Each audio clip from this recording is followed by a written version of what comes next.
أعوذ بالله من الشيطان الرجيم بسم الله الرحمن الرحيم الحمد لله رب العالمين وصلى الله على سيدنا محمد وآله الطاهرين. Well, after a long break, we continue with the Tafseer of Sura An-Naba. I think we have to discuss verses number 27 onwards. إنهم كانوا لا يرجون حسابا وكذبوا بآياتنا كذابا وكل شيء أحصيناه كتابا فذوقوا فلن نزيدكم إلا عذابا. Indeed, they did not expect any reckoning, and they denied our signs mendaciously, and we have figured everything in a book.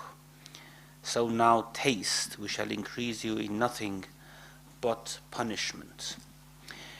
As you remember, the surah started with mention of many of the signs of the Lord who has created them.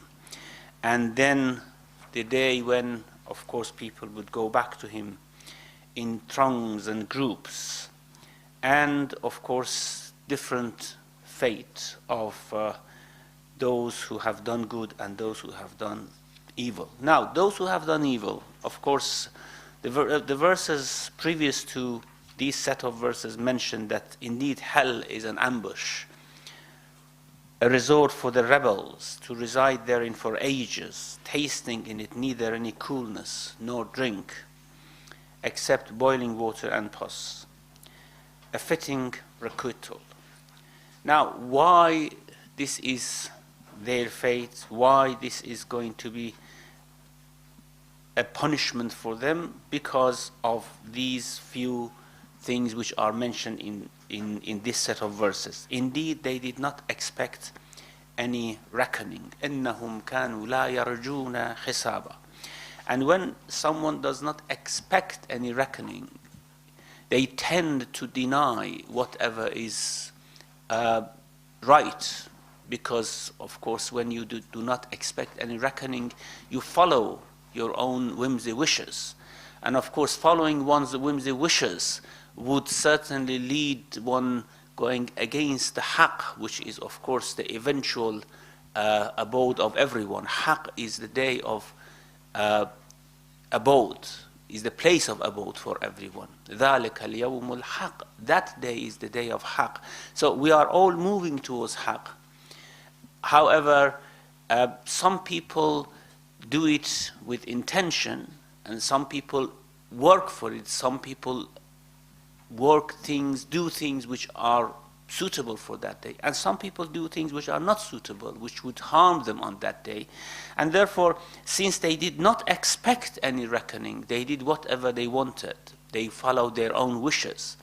And of course, it's usually the case that human whimsy wishes, human hawa,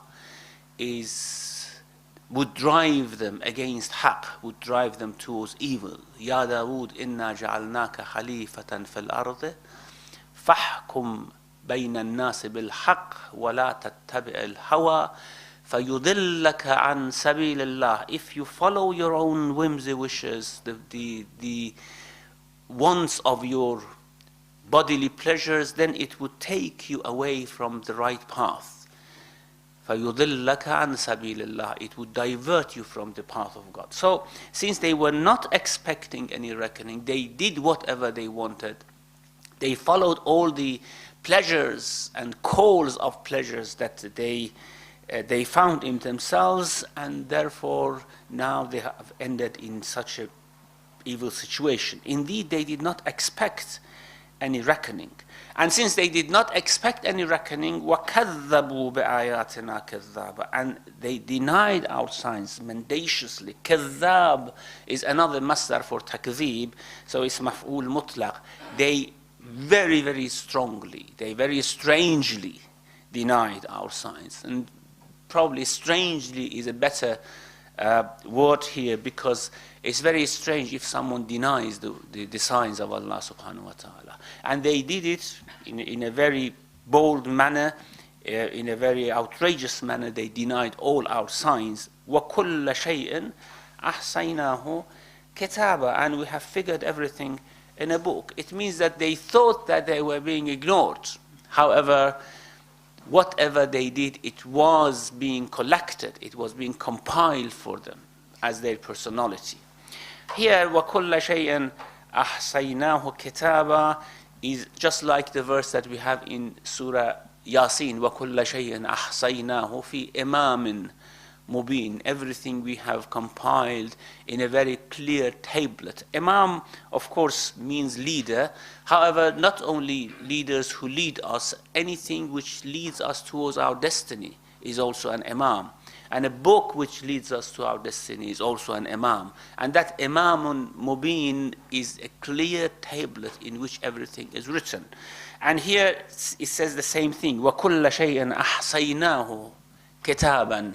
We have figured everything, we have compiled everything as a book, quite arranged in a very methodical way, in a very orderly way.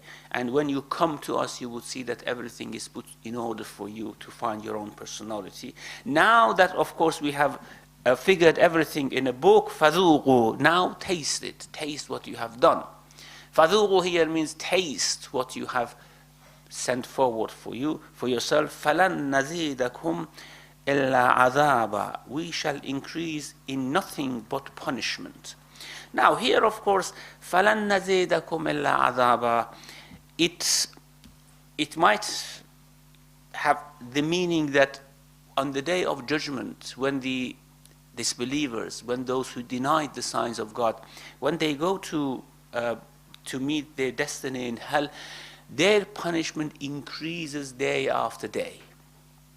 And this is something that's that is very difficult, of course, to imagine.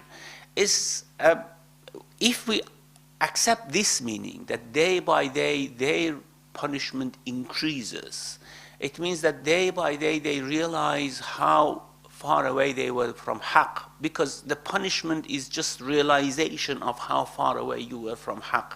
And then when you realize that day by day your punishment increases, your harms, your hardship would increase. This is one meaning of it. The other meaning might be just Allah increases the fire of hell, or the punishment of these people every day more than what it was before the previous day in the hell, which is not very much understandable, of course. One other meaning which is more plausible, that we shall increase you in nothing but punishment, is that when you come to us, you realize that in the previous world you were in punishment actually, because you were completely blind of our signs. You didn't know. You thought that you are happy, you thought that you are having pleasures, but you didn't realize that what type of punishment it was, that your heart had gone blind, that you had completely were cut off from realization of the world, of the Lord, from realization of haqq. Now you have come to us. You might expect that we remove all that. You might expect that now that you have seen Ar-Rahman, now that you have seen the All-Beneficent, He might do something for you. He might remove all these things. But, well, you will taste what is even worse from what you tasted in the previous world, and you have now realized that it was evil. Taste it, and we would not increase in anything for you but in punishment. What you experience here is even more severe from what you experienced in the previous world, because the previous world was a mixture of haqq and batil. You could rejoice with batil because there was a mixture of it. People could somehow divide between haqq and batil. Some would go to haqq, some would go to batil. But this is, of course, the yawmul haqq. There's no batil here. No batil could be experienced. And since no batil could be experienced, those whose heart is in batil, has acquired batil, they experience nothing but increase in punishment. So now taste, we shall increase you in nothing but punishment. This is, of course, the fate of the disbelievers, those who went against Haqq. We could look into these verses in two different ways. One way is that this is just a revenge from Allah subhanahu wa ta'ala for those who were his enemies in this world, for those who went against him, who went astray, which doesn't sound very fitting with the qualities and attributes that we know from Allah subhanahu wa ta'ala. Of course, he is all beneficent, he is all merciful, he forgives without any limits. So there's no meaning for revenge of Allah subhanahu wa ta'ala. And after all, who are we to be a point of revenge of Allah subhanahu wa ta'ala? Usually you take revenge from someone who has some importance. You take revenge from someone who has some existence, real existence. But for anything beside Allah, no one is of matter of any importance. There is no importance attached to anyone or anything when compared to Allah subhanahu wa ta'ala. And therefore, there's no meaning of revenge. There is one dua from Imam Zainul Abidin, alayhi salam. Of course, it's not in Sahih Sajjadiyah, in some other traditions reported from him, who says, "Oh God, who am I to be a point of your wrath? I'm no one, I'm nothing, so that to be a point, a subject, a target of your wrath. So why you want to have your wrath on me?" And this is really true. We are no one. There is no importance that could be attached to anyone, from Jibreel alayhi salam to the meanest creation of Allah subhanahu wa ta'ala. There is no importance when they are compared to the dignity, to the glory, to the vastness of Allah subhanahu wa ta'ala. And therefore, there is no meaning for revenge here. Whatever happens is just what we have prepared for ourselves against what we are going to meet in the days to come. And that's why, of course, in the following verses, there is some sort of explanation of this as well. That's why Allah says, ذَلِكَ بِمَا قَدَّمَتْ يَدَاكَ. This is what you have sent forward for yourself. This is not what we are going to do with you. Okay, Allah would eventually remove this whenever it becomes possible, whenever these are in a way separable from our souls. However, so long as they are attached to our souls, we have to go through all these hardships. Disbelievers have to go through these hardships because, of course, ذَلِكَ بِمَا قَدَّمَتْ يَدَاكَ وَأَنَّ اللَّهَ لَيْسَ بِظَلَّامٍ لِلْعَبِيدِ. This is what you have sent forward for yourself. Allah wouldn't wrong anyone, would not want to take revenge from anyone. So, فَذُوقُوا فَلَن نَّزِيدَكُمْ إِلَّا عَذَابًا. In contrast to this group of people, إِنَّ لِلْمُتَّقِينَ مَفَازًا. Indeed, a triumph awaits the God-wary. So, muttaqeen, now mafaz here is translated as triumph. It is salvation. It is safety after being unsafe. It's finding some success after trying for it, after putting some effort for it. So this is going to be gained by muttaqeen. إِنَّ لِلْمُتَّقِينَ مَفَازًا. Muttaqeen has a success coming out of these descriptions that, of course, were described for us in the previous verses. Now, this mafaz, of course, could not be explained for us. It is very, very difficult to explain what type of success is that, what type of attitude or what type of quality the muttaqin are going to find on the day of judgment. And therefore, it is described in an indirect way, that where they live, how they live, who they company with, are some sort of description of this success with the surroundings, not, of course, with the very fact or very reality of that success. It's impossible. this has been a method of the Quran in describing things in a very palpable way, while of course evading the undescribable qualities of something. And I just mentioned an example from Imam Muhammad al-Baqir alayhi salam, when he wanted to mention the position of Ali ibn Abi Talib with regards to the Prophet and compared to other believers. It was a well-known hadith by all Muslims that Ali was a muhaddas. Inna Aliyan kana muhaddasa. And muhaddas is someone who's not a prophet, but has some sort of connection with the other world, has some sort of communication with angels. And it's very difficult for us to understand how is it possible. You are either a prophet or not a prophet. If you are a prophet, you have communication with the angels. If you are not a prophet, you don't. There is no middle way in between. And if there is a communication with the angel and you are not a prophet, then what's the difference between you and a prophet? And therefore, when Imam Muhammad al-Baqir alayhi salam mentioned that Inna Aliyan kana muhaddasa, someone asked him, apparently Harith ibn al-Mughayra, that do you mean that he was a prophet? And since it was very, very difficult to explain for that person, or even for us, we really do not understand what's the difference between a muhaddath and a prophet. Because this is not our world, this is not our realm. We cannot realize something which we do not experience. And therefore, Imam said, no, someone like كصاحب سليمان أو كصاحب موسى أو كذا القرنين, someone like that man who met Musa alayhi salam, Khidr, because according to our traditions, Khidr was not a prophet. He was just a muhaddath, someone who had some sort of communication with Allah and with the supernatural world.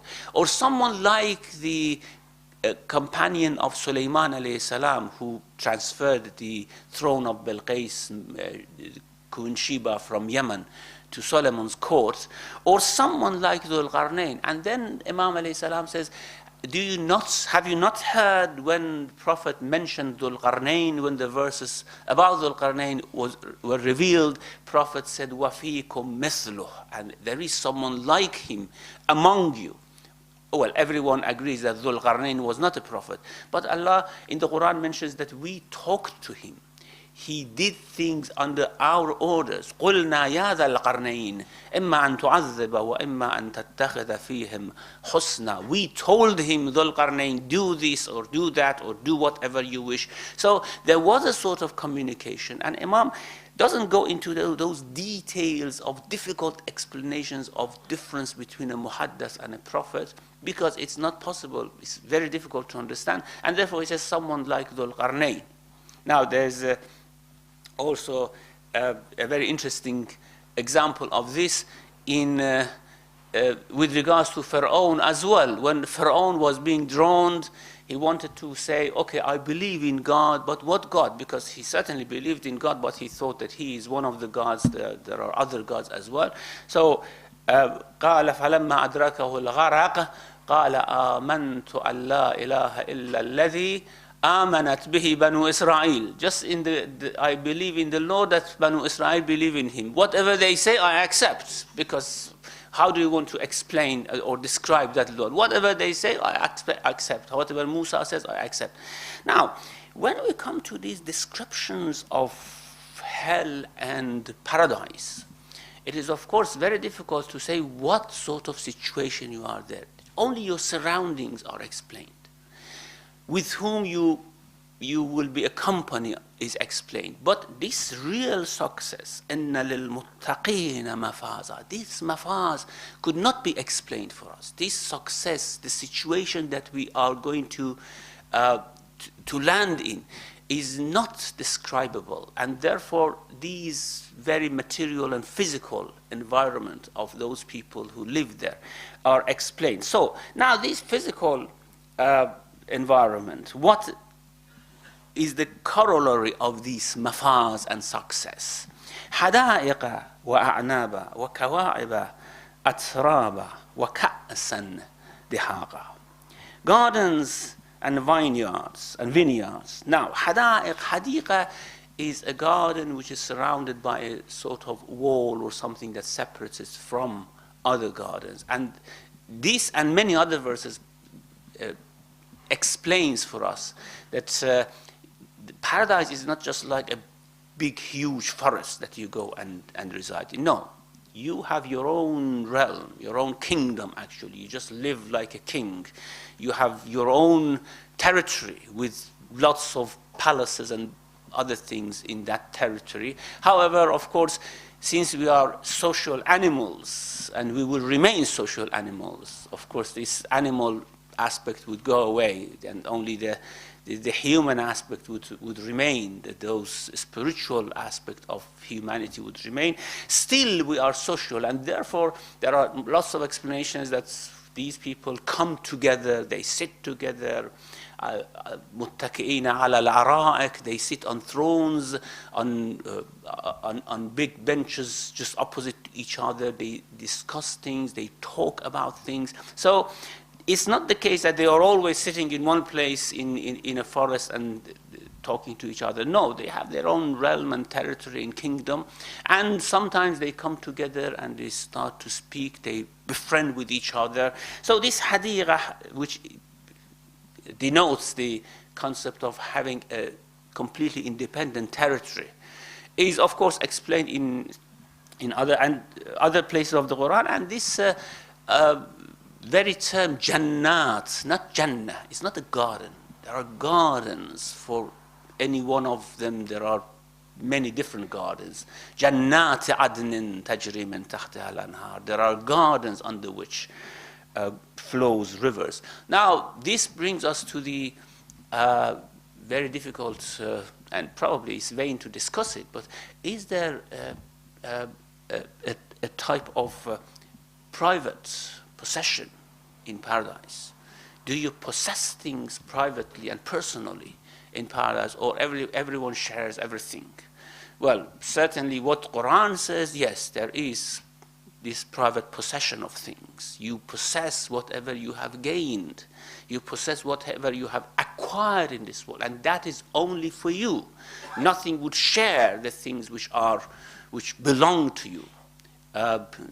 In paradise, although you befriend, you go and visit each other, you would like very much to talk and share your experiences with other people. However, you have that very, very clear-cut boundaries of private possession of things.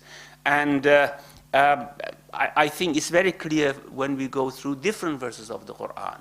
So, وَحَدَائِقَ wa An-Naba, gardens and vineyards. And again, the concept of vineyards is very strange to come across in the Quran, because our concept of paradise is that you find everything everywhere.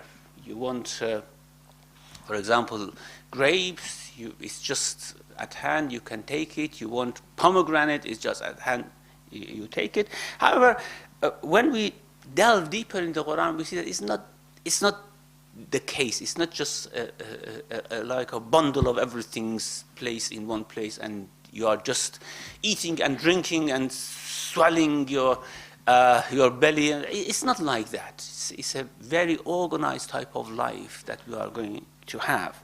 وَكَوَاعِبَ أَتْرَابًا, and buxom maidens of a like age, girls or houris who are there, which are like age or like attributes, like qualities, which of course, again, this is private possession of them, not to be shared by different people. وَكَأَسًا دِحَاقًا, and brimming cups. Of course, ka'as is a cup which is filled with wine.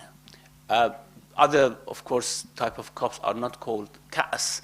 And ka'as is these wines which are drank in paradise are described in other verses of the Quran, that they do not have the evil qualities of the wines that people drink in this world, but they have some sort of similar results when they drink it. Similar in the sense that people drink wine in this world to to somehow be elated, to find some sort of either physical or mental uplifting, something like that. This uplifting, of course, in paradise, uplifting us of a spiritual level is a result of these wines. However, other evil results of the wine that you find in this world is not attached to this wine. لا يصدعون عنها ولا هم لا يصدعون منها ولا هم عنها ينزفون. There is no headache in it. There is no hangover in it or something like that. No,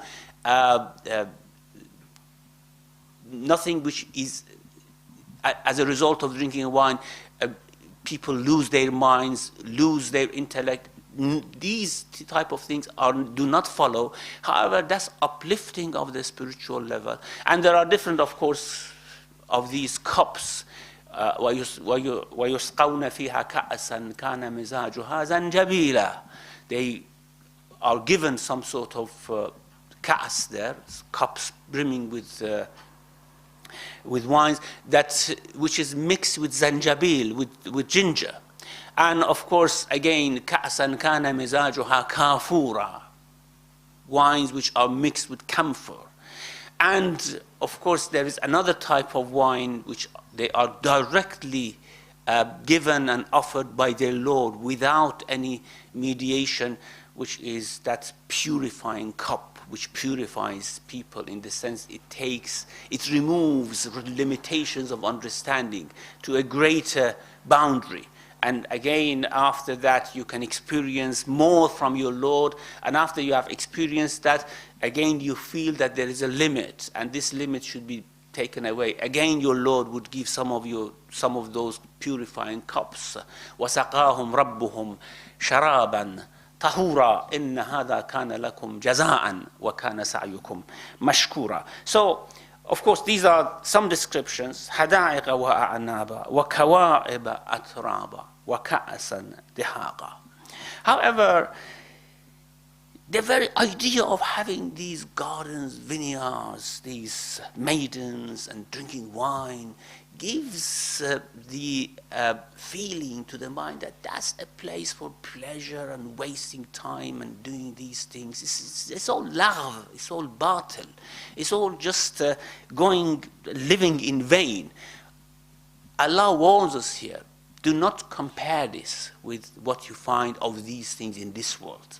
This is just an atmosphere in which you live. It's not the very mafaz or success. However, this is just an atmosphere in which you live. Even the qualities of these things are different from what you find in this world. So, لا يسمعون فيها لغوا. Therein they shall hear neither vain talk. Because usually, wherever there is wine and maidens and gardens, there's lots of rubbish talks goes with it, vain talk. No, you are not going to hear this. And also, wala kadhaba, no lies. Of course, kadhab is another word for takdhib. It means that you do not belie each other. You do not, whatever you say, others confirm it. And since that is where people find haqq, so everyone speaks haqq, everyone experiences haqq, and everyone confirms haqq. So لا يسمعون فيها لغوا ولا كذابا جزاء من ربك. This is a reward from your Lord.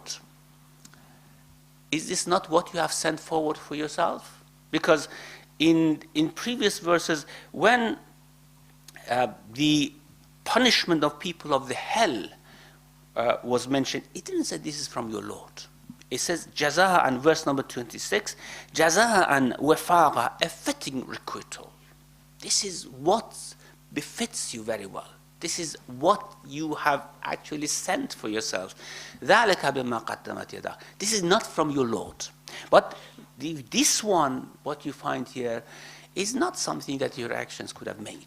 Of course, your Lord helped you, that your good intention and your good actions resulted in this. However, it wouldn't have resulted in this if your Lord wouldn't have wanted it and wouldn't have helped you with that. So this is jaza'an min rabbik, but the other, when it spoke about evil people, jaza'an wifaqa. And this again, of course, reiterates the idea that evil doesn't come from the Lord. Even the punishment of the hell doesn't come from the Lord. Although it says this, hada adabuna, this is our punishment or whatever, but it is created by your own actions. It's a byproduct. Because we gave you free will, because we gave you power, you did it, and you have now ended up in this. So evil is not attributed to God. Even the punishment of hell is just attributed to our own actions. But good is always attributed to God. ما أصابك من حسنة ما أصابك من سيئة فمن نفسك. Whatever evil comes to you is from your own soul, is from your own self. وَمَا أَصَابَكَ مِنْ حَسَنَةٍ فَمِنَ اللَّهِ. Whatever good comes to you is from Allah subhanahu wa ta'ala. It's not, of course, the other way around. So, جَزَاءً مِّن رَبِّكَ عَطَاءً حِسَابًا. A bounty sufficing. Sufficing now, sufficing in the sense that it is well deserved. It suffices your actions. It completely matches with your action. It is more than what you wanted. It's more than what you wanted, but it's according to some sort of account.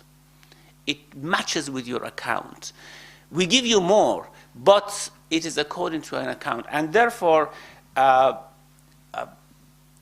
people with different deeds, with different actions, would find different levels of paradise there on that day. Now, since the Rabb was mentioned, jaza'an min rabbik, now this Rabb is explained in the following verse. Rabb as-samawati wal-ard, wa ma baynahuma, ar-Rahman, la yamlikuna minhu khitaba, yawma yaqumu ar-ruhu wal-malaikatu saffa, la yatakallamun, illa man adhina lahu ar-Rahman, wa qala sawaba. The Lord of the heavens and the earth, and whatever is in between them, the all beneficent, whom they will not be able to address on the day. When the spirits and the angels stand in an array, none shall speak except whom the all beneficent permits, and who says what is right. Now, why the mention of the description of Rabb has come here? Well, of course, because there was a mention of Rabb. However, there is a reason why Rabb as-samawati wal-ard wa ma baynahuma has come here. The reason is, whatever you will find in this world and in the next is from Allah subhanahu wa ta'ala. And now you have come and you have met us. So you should not expect or hope for anything coming from anyone other than Allah subhanahu wa ta'ala. You cannot expect help from prophets. You cannot expect help from your imams. You cannot expect help from angels. You cannot expect help from the ruh, which of course is above the angels, because all these would stand in respect for Allah on that day, and you will see that. And they are not allowed to speak unless they are given permission. And unless, of course, there are some qualities in their speech which is mentioned here, and we will discuss. So if no one is allowed to speak on that day, if no one would speak without his permission, if he owns everything in the heavens and the earth, if he is the one to whom all your goods are attributed, Ar-Rahman, what your life, your existence, your growth, your death, your coming back alive again, everything is attributed to him because he is Ar-Rahman. So who do you hope on that day? If you have gone away from him, if you have turned away from him, what else do you expect? Or who else will you place your hope in? No one. So take your heed now, because as in the ending verse it says, "Inna anzarnakum," we have warned you. This is a warning. You can find no one except except Him, who has created you, has given you life, who's taken you to the world of Barzakh. From there, He has taken you to the hereafter. You can find no one. He is Rabb as-samawati wal-ard wa ma baynahuma. Ar-Rahman. Here, the mention of Ar-Rahman as a description or as an attribute of the Rabb is, of course, to somehow insinuate the idea that whatever you have is from Him. So who do you want to hope beside Him? لا يملكون منه خطابا, whom they will not be able to address. This لا يملكون, the question is, to whom does it refer? To the angels and Ruh, which are mentioned afterwards, to the people who may want to speak and argue with their Lord, and they are not permitted. Apparently, since there is no mention of any marja' for this dhamir, for this pronoun, no reference for this pronoun before, it can refer to everyone, to the angels, to human beings, to prophets, to imams. No one would speak, would possess an address or would possess a permission to speak in His presence. No one would have it.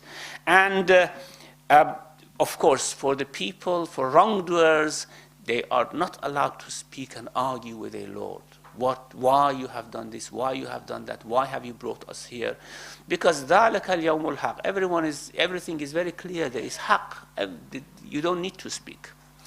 اليوم نختم على أفواههم وتكلمنا أيديهم وتشهد أرجلهم بما كانوا يعملون. Today we just seal their mouths and everything speaks for itself. Their limbs would speak to us. So you cannot speak. Can angels, prophets, Ruh, can they speak before Allah has given them permission? No, they cannot, of course, unless He permits them to speak. And therefore you could hope no one whatsoever on that day except your Lord. And the idea of shafa'a even comes from the Lord. We will discuss this shortly, or maybe inshallah in the next session. Now, يَوْمَ يَقُومُ الرُّوحُ وَالْمَلَائِكَةُ, in this coming verse is an explanation for this لَا يَمْلِكُونَ مِنْهُ خِطَابًا, and therefore we have to explain this verse first and then go back to لَا يَمْلِكُونَ مِنْهُ خِطَابًا. They do not possess any permission to speak in His presence. يَوْمَ يَقُومُ الرُّوحُ وَالْمَلَائِكَةُ صَفًّا, the day when the Spirit and the angels stand in array, of course, in respect of Allah subhanahu wa ta'ala. Now, of course, they all stand in array even now. وَالصَّافَاتِ صَفًّا فَالزَّاجِرَاتِ زَجْرًا, those who stand in array in line. وَإِنَّا لَنَحْنُ الصَّافُونَ وَإِنَّا لَنَحْنُ الْمُسَبِّحُونَ, we stand in array in line for respect of Allah subhanahu wa ta'ala, and we praise Him. However, this is the day when people see all these things. Because when it says يَوْمَ يَقُومُ الرُّوحُ وَالْمَلَائِكَةُ صَفًّا, it means the day you will see this. The day you see how the angels are respectful and how they are fearful of their Lord. And you will see how Ruh is respectful to their Lord. And you would see that they would not speak at His presence unless after they are told to do so. But you human beings are so careless, so ignorant of His presence, so ignorant of His respect, that you do whatever you want, you say whatever you want. On that day you will see what respect is due to the Lord. Now, of course, this discussion of Ruh and Malaika, although we have discussed this before, but I think we have to make a more elaborate discussion of this Ruh and Malaika to see what's their difference, whether they are identified or they are different beings. Inshallah, we leave this for next week. وَصَلَّى اللَّهُ عَلَى مُحَمَّدٍ وَآلِهِ الطَّاهِرِينَ. Thank you very much indeed, Sheikh, after a long time, and we have good presence here, so we'll have some good responses, questions, and so brothers, sisters, everybody ready? Sheikh, towards the, Muhammad, you have? Assalamu alaikum, Sheikh. Sheikh, when you say the presence of Allah, what how is it different, that presence in the Day of Judgment, from the presence we have in this world where Allah is close to our jugular vein? Yeah, Allah is closer to our jugular vein, but we do not feel it. That's the difference.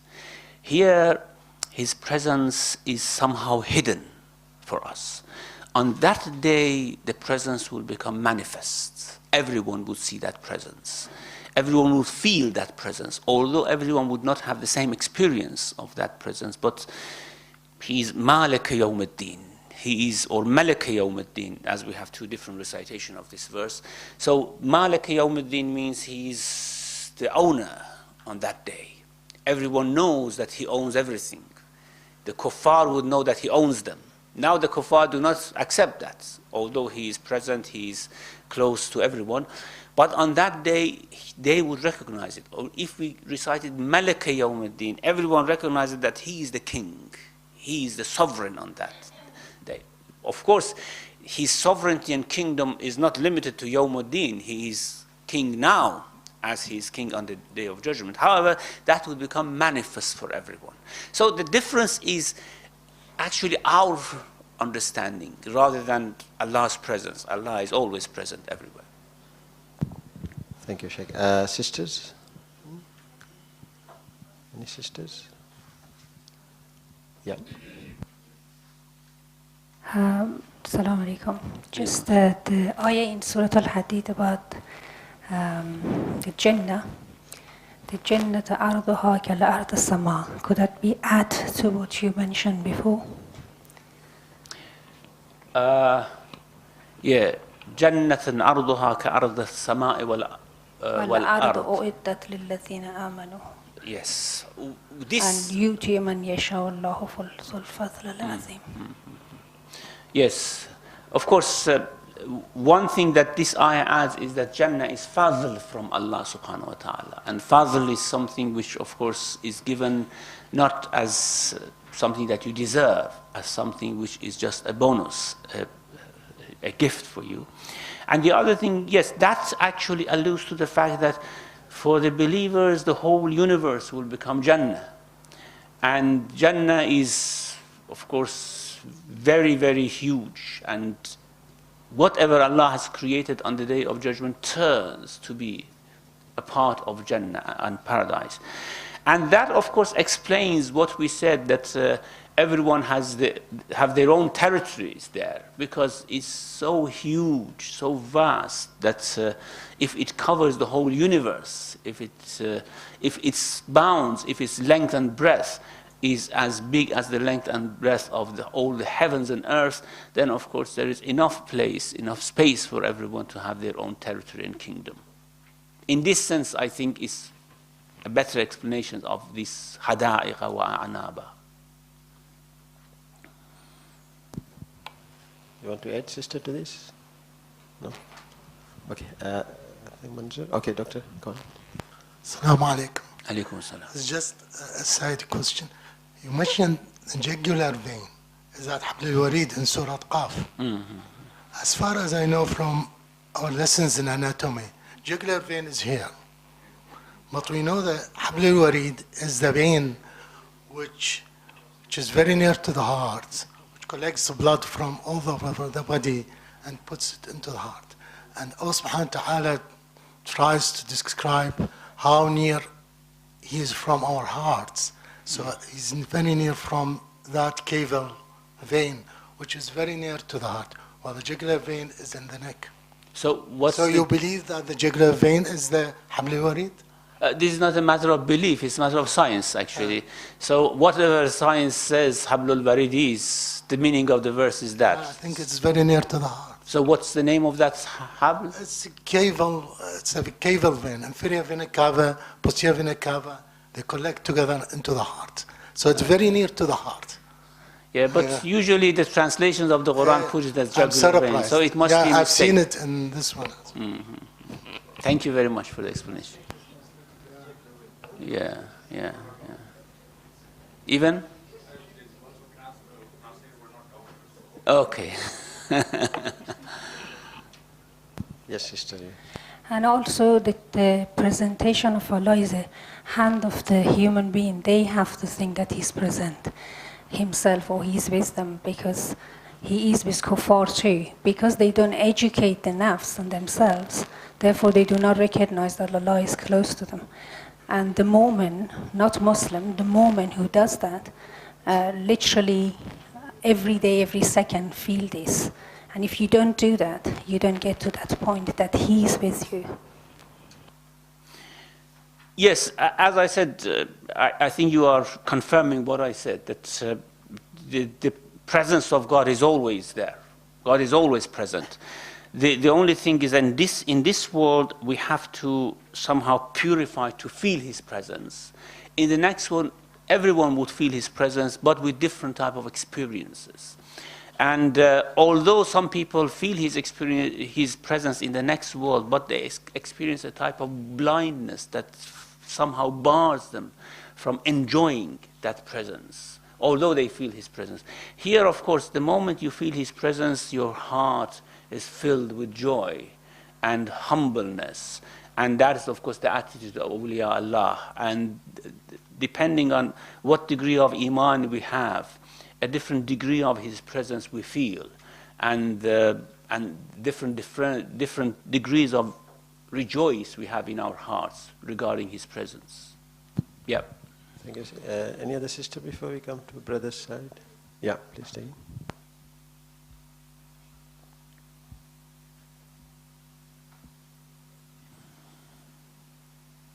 For one of the ayahs that you were referring to said that those who will be kuffar will be, their punishment will be nothing but increment in the hereafter.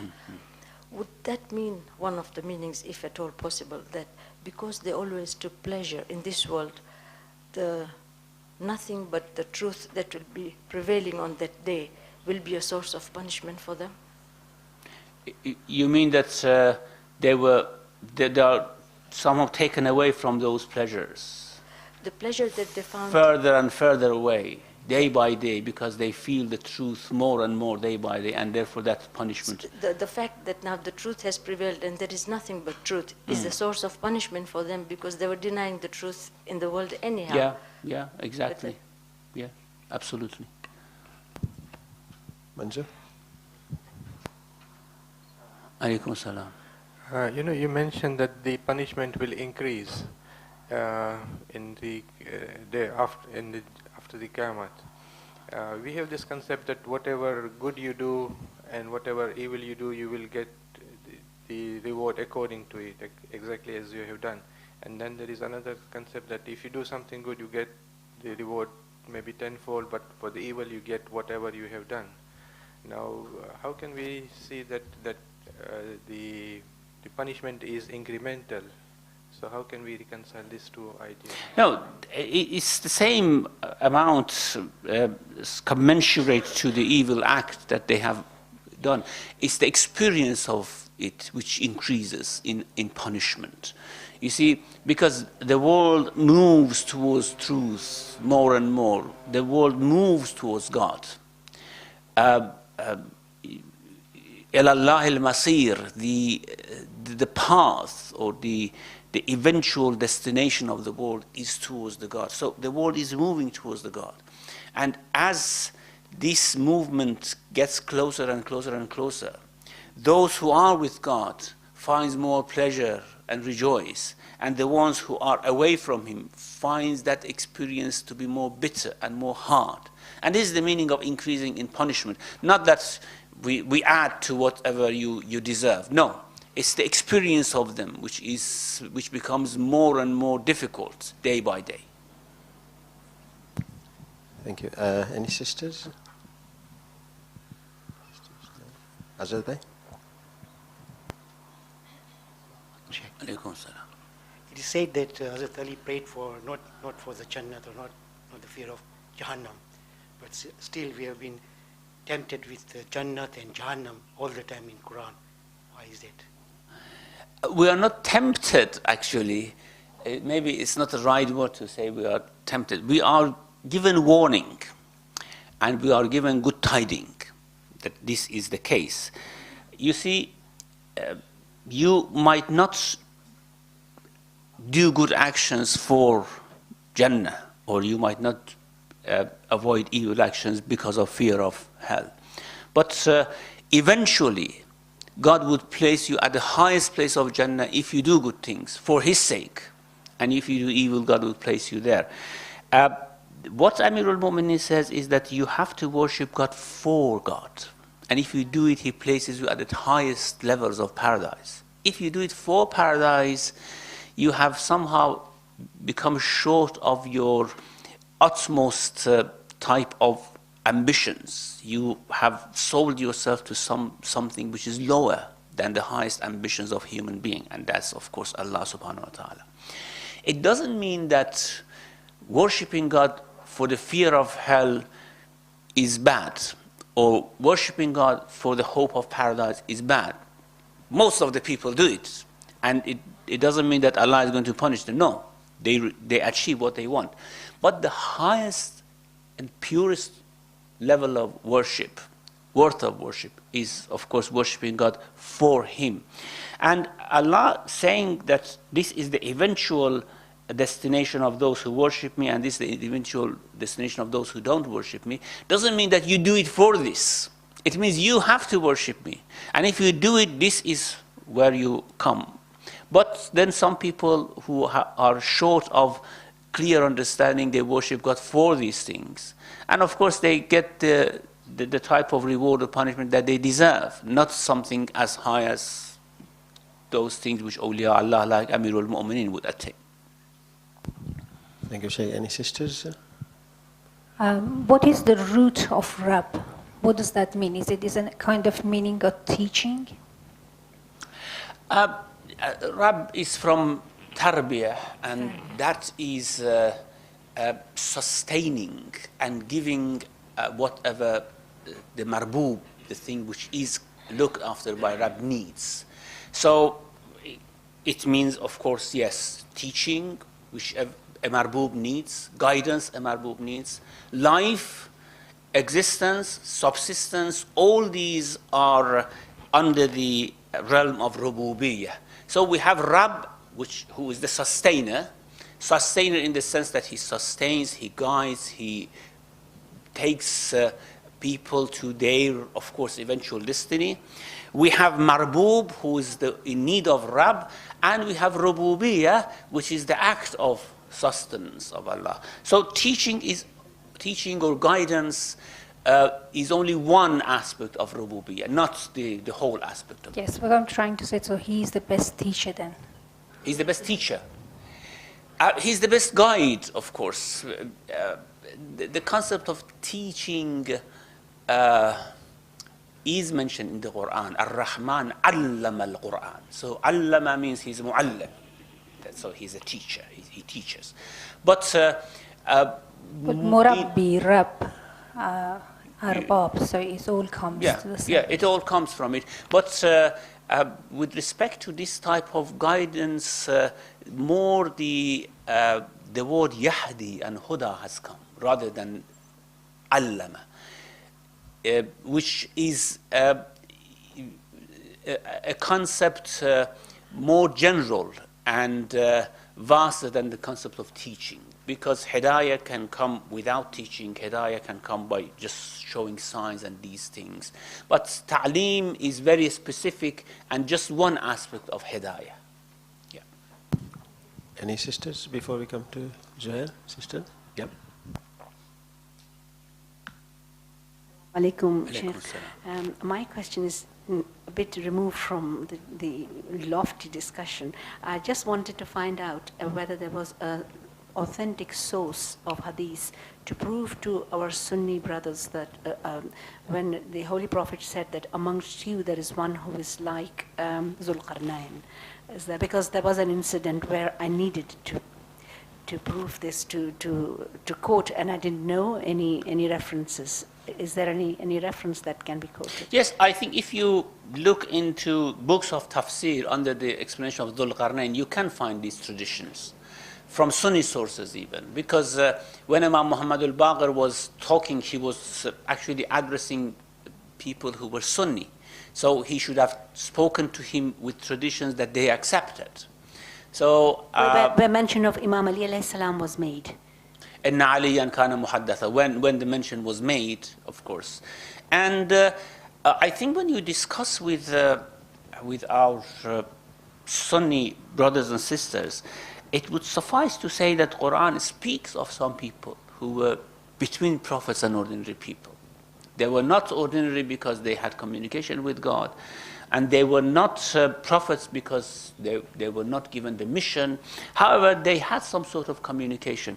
And if this is proved in the Quran, then we can say, okay, this is where we place our imams. We don't say they are prophets, we don't say they are ordinary people, they are in a medium place.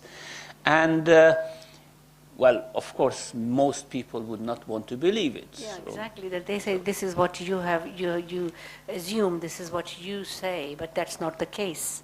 So Well, what you can say. if there is a hadith, Even if you there is see, a, if you say, even if you bring the hadith, they say this hadith is weak. it's wrong. Yes, this hadith is not It's wrong. authentic, It's yeah. not in Sahih. You see, one of the No, from their own sources. If the hadiths were to be from their even if sources. you bring it from their own sources, they say, okay, this is not authentic. Our ulama has not paid attention to it. All I mean, right. you cannot actually discuss and argue in this way. I mean, one of the calamities of the Sahih books, like Sahih Muslim and Sahih Bukhari, is that they completely ignored and eliminated whatever was related to Imam Ali and to Ahlul Bayt. They did not. They just kept it quiet. They didn't say these things are wrong. They just ignored it, okay? Now, then people came after them and they said, well, whatever you say about Hadith al-Qadir or whatever you say about Thaqalain is not found in Sahih. Okay, we don't say that Bukhari and Muslim did the wrong thing to collect the Sahih. But they really didn't do a favor to the Ummah by completely ignoring whatever was about Ahlul Bayt. Although they said this is mukhtasar, these do not contain the whole Sahih tradition. It's just a summary of Sahih traditions. But by ignoring that, they gave a pretext to those people like Ibn Taymiyyah who came afterwards and completely denied all these traditions, saying that because it's not found in Sahih. You see, so when you want to discuss these things, it's just a matter of just proving that there is a possibility for such a thing, and then of course people should decide whether they want to accept those traditions or they don't want.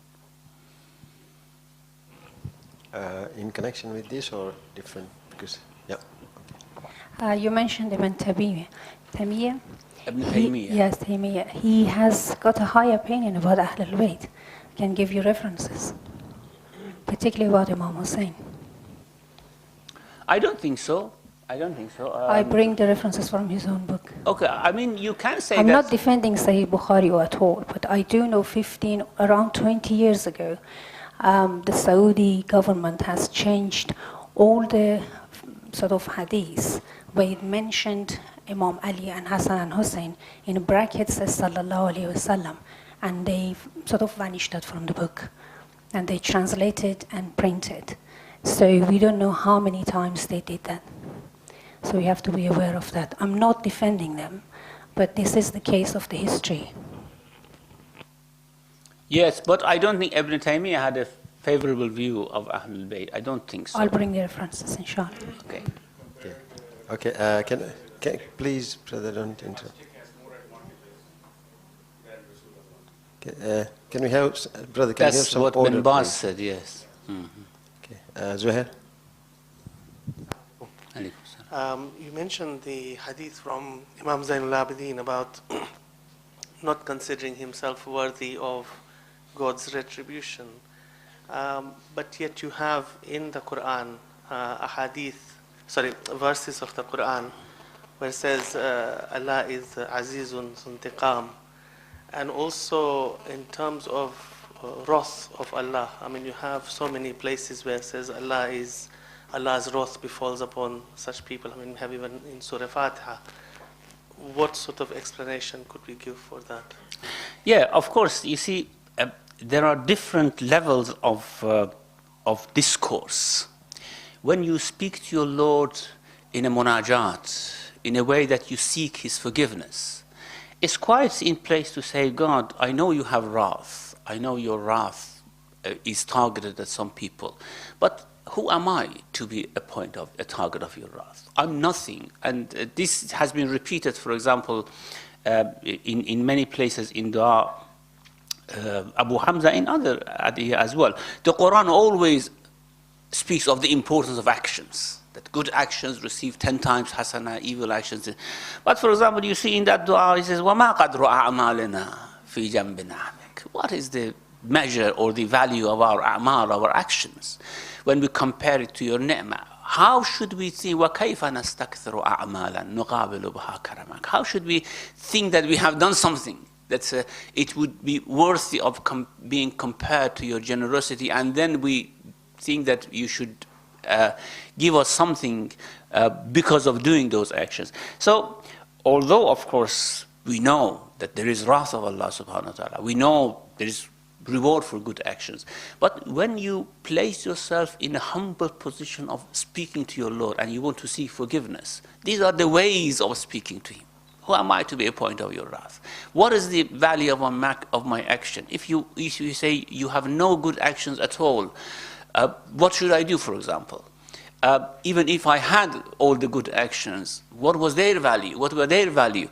This is a different level of discourse, a different atmosphere of discourse from what, of course, the Quran speaks, which is the truth. Both are the truth. And I'm sure you yourself have experienced these type of attitudes when you are completely have become passive in before the grandeur of the Lord, seeing that whatever you have done is just nothing, is just not worthy of mention before Allah subhanahu wa ta'ala. Or on the other hand, seeing that, for example, whatever wrong you have done, it's quite possible that Allah ignores it because you are worthy of not even His wrath. So, difference in the positions of discourse. Can you use the mic, please? If the latter case was a situation of love for Allah subhanahu wa ta'ala, spoken from a position of being in love with Allah subhanahu wa ta'ala, rather than looking at His justice. Yeah, of course, yeah. Different attitudes, different feelings, yeah, it's quite true. And for example, in many other cases, we know that Imam Zainul Abidin knows his position as the Imam and A'imma from Ahlul Bayt, but he says that I deserve nothing but your punishment. This is the humbleness and humility that he feels before Allah subhanahu wa ta'ala.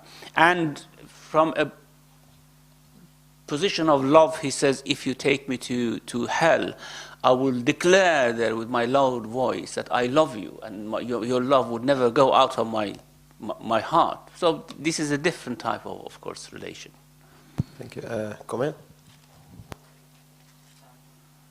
Assalamu Alaikum salam. You mentioned the hadith of Imam Ali that he says, I don't worship Allah for heaven nor for hell, but because he's worthy to be worshipped. And also Imam Ali was one who did talaq to the world 3 times, to all this gold and silver. And yet in many places in the Quran it's mentioned that we'll have vines and huris and vineyards and all these things like raised couches and everything. But isn't gold and silver, silk and everything? But would that give pleasure to Imam Ali alayhi salam, like someone like him who didn't love all these things?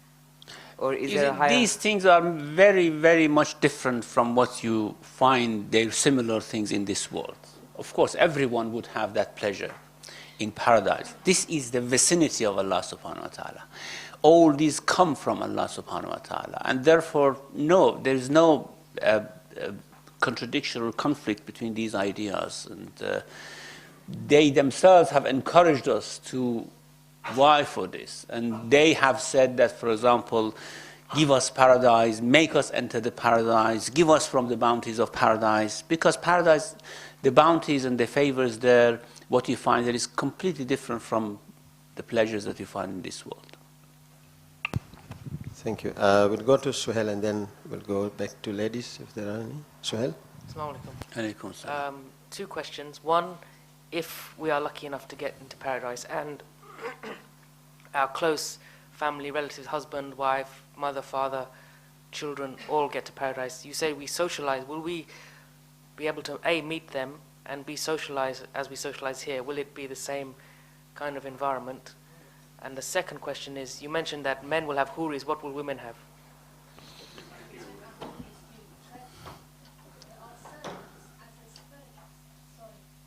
Sorry, can you Yeah, can you use the mic, please? use the mic so that we hear the discussion? Yeah. Defending the ladies or gentlemen is a true fact. The huris are spiritual servants for both male and female. Like how Aryun were spiritually support for Jesus alayhi salam. So the tafsir that we got is not what Allah is saying. Well, this is a feminist tafsir of the Quran, I think. You may say that, sir, but I do not think so. This tafsir came from many, I can give you all the references, which I don't have with me. Sorry, I would like Sheikh Paymanpur to answer my question, please. I think the question being answered. Yeah, okay. I don't think we have this, I haven't come across any tafsir mentioning this. I know there are some modernist mufassirin who say this. And they might be right. I mean, you see, in the realm of tafsir and discussion and discussing these things, people have offered many different views. And therefore, it might be quite right to say that, okay, according to these reasons and these lexical and linguistic rules, I say that huris are this. It's quite possible. But certainly, this is, as I said, a feminist tafsir of the Quran, because no mufassir before I have come across that mentions this. Usually they say huri is hur, of course. Hurun ain. Ain is the plural of aina. And aina is a woman who has very wide eyes, very big eyes. And usually it is said that these are created things, created beings in Jannah, not, of course, going from this world to paradise. Of course, the ladies who go from this world to paradise, they have their husbands. And they are much more respected. They are served by Wildanun Mukhalladun, as the men are served by Wildanun Mukhalladun. There are servants there.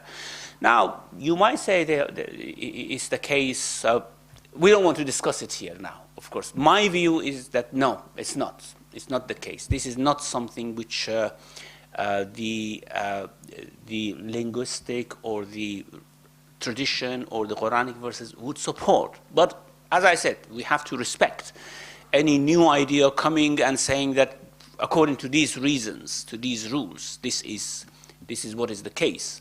Now, with regards to your question, what was your question? Sorry. If we are lucky enough to go to paradise and our family, will we live with our family? Yes. وَالَّذِينَ آمَنُوا in Surah Tur, وَالَّذِينَ آمَنُوا وَاتَّبَعَتْهُمْ ذُرِّيَّتُهُم بِإِيمَانٍ, those who believe and their progeny follow them in faith. أَلْحَقْنَا بِهِمْ ذُرِّيَّتَهُم. We will join them together with their zurriya, with their progeny.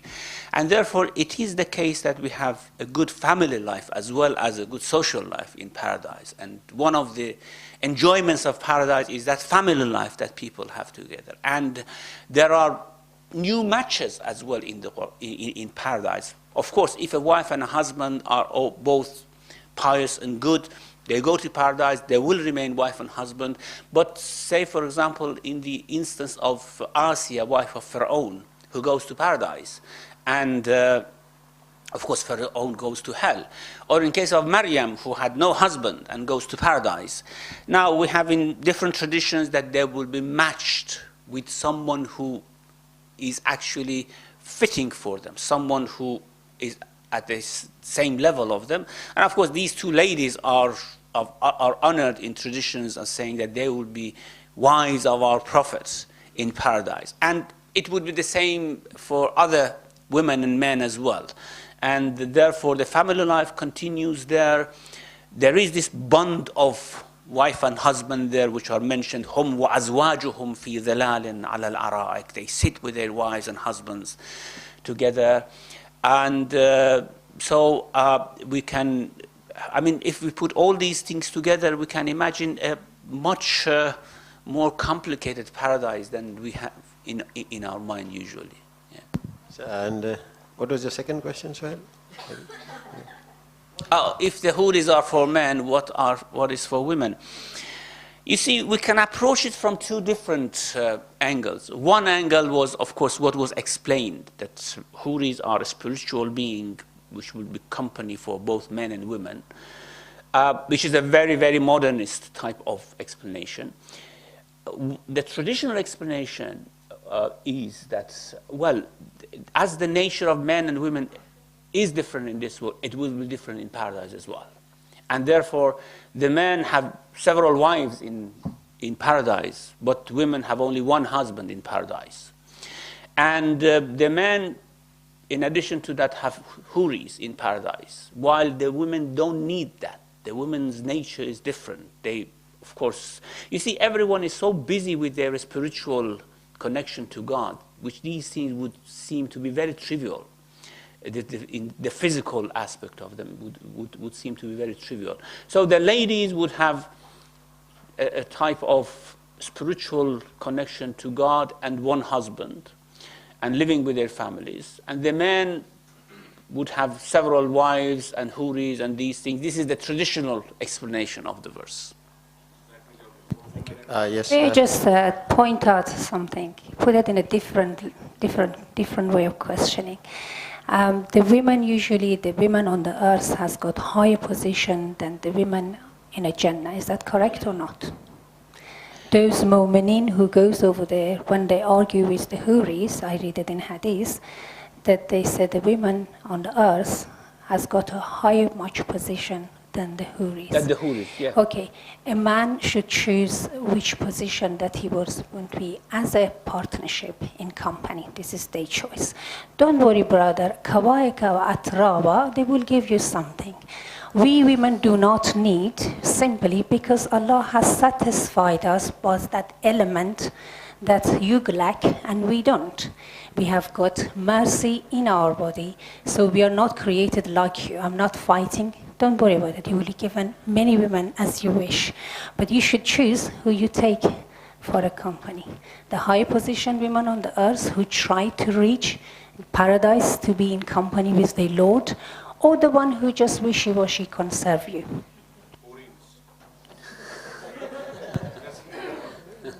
Thank you. Well, I think now you are tending more towards the traditional view. You see, the point is that, yes, huris are created beings in paradise to serve. They are not there because of their actions. And therefore, they don't have those qualities that women, when they go from this world to paradise, would have.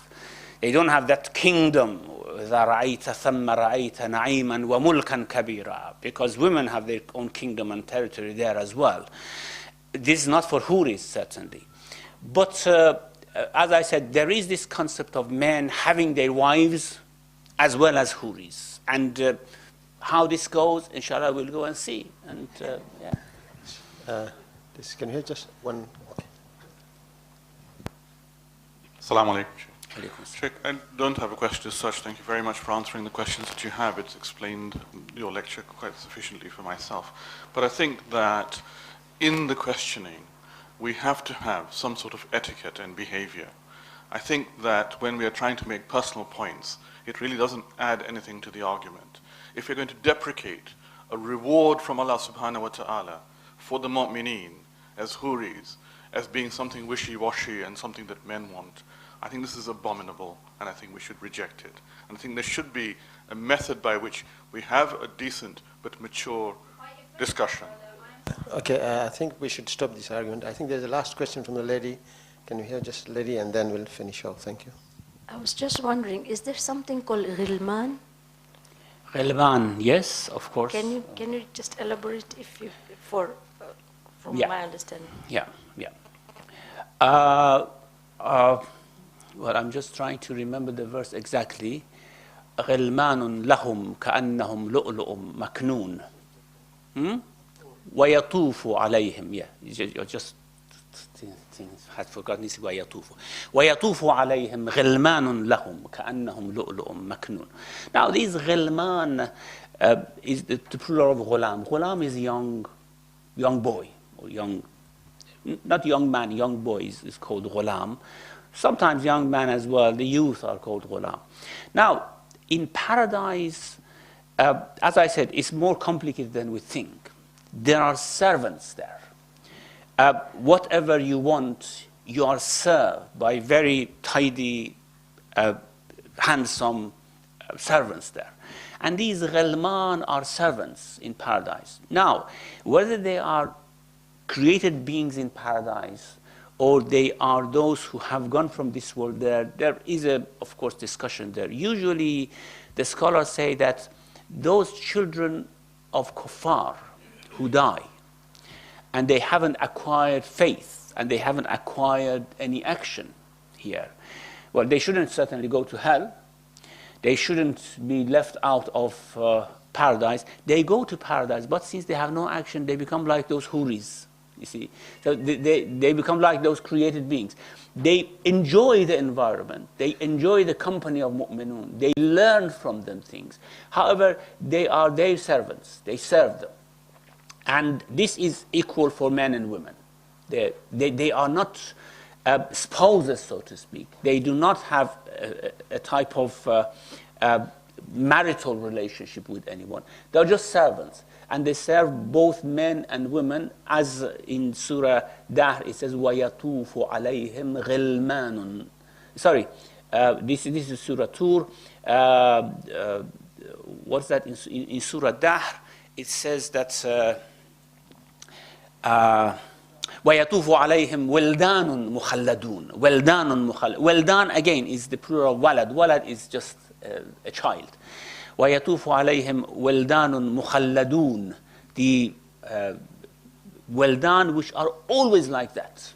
They're just young servants who serve them. So the idea of ghilman and wildan is there in paradise, but they are just servants. Yeah. Thank you much indeed, Sheikh. Well, sorry about this. We got carried away with all this after the spiritual upliftment in the month of Ramadan. So it was probably good that we had a month of Ramadan. And then I'm sorry, I apologize, but the men should understand what the women going through in this society. They've been abused, and they should give a good tafsir about Quran. Thank you. Thank you, Majid. Shukran. So inshallah, because there are lots of questions, so we'll continue next week, inshallah.